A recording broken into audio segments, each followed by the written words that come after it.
Chennai metro பணிகளுக்காக தோண்டப்படும் பள்ளங்களிலிருந்து எடுக்கப்படும் மண் கடந்த 3 ஆண்டுகளாக பல கோடி ரூபாய்க்கு விற்பனை செய்யப்படுவதாக தமிழ்நாடு மாநில மணல் லாரி உரிமையாளர்கள் சங்கங்களின் கூட்டமைப்பின் தலைவர் யுவராஜ் குற்றம் சாட்டியுள்ளார். பல லட்சம் மெட்ரிக் டன்னு, லட்சக்கணக்கான மெட்ரிக் டன்னு மெட்ரோ வேலைக்காக நோண்டப்பட்ட மண் எங்கே இருக்குது? சொல்ல முடியாது. அதெல்லாம் விற்கப்பட்டது. இதில் இந்த மெட்ரோ வேலை அரசாங்க வேலைன்னு நினைக்கிறோம். அதில் இந்த மண் எடுப்பதில் மிகப்பெரிய முறைகேடு.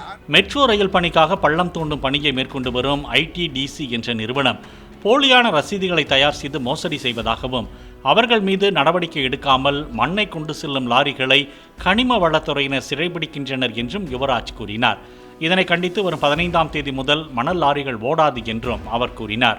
இந்த ITDC நிறுவனம் எங்கே மண் எடுக்கிறோன்னு இல்லை, அதில் நடைபெறுகிற முறைகேடு, அதாவது இந்த டேட் போடுறது, ஸ்பாட் போடுறதில்ல, டைமிங் அதிகம் போட்டு லோடுகள் எடுக்கப்படுது, இதில் காஸ்ட் போடுறதில்ல. இதை கண்டித்து தான் நாங்கள் வருகிற செப்டம்பர் 15ஆம் தேதியிலேருந்து சென்னை மெட்ரோவில் ஓடக்கூடிய லாரிகள், அதாவது அந்த கழிவு எடுக்கிறது, அங்கே ஓடக்கூடிய மற்ற மிஷினரி லாரிஸ் எல்லாம் வேலை நிறுத்தத்தில் ஈடுபடுவதாக முடிவு எடுத்திருக்கோம். பிளே ஸ்டோர் மற்றும் ஆப் ஸ்டோரில் இருந்து பாலிமர் செயலியை QR கோடு மூலம் பதிவிறக்கம் செய்யுங்கள். செய்திகளை உடனுக்குடன் பெறுங்கள்.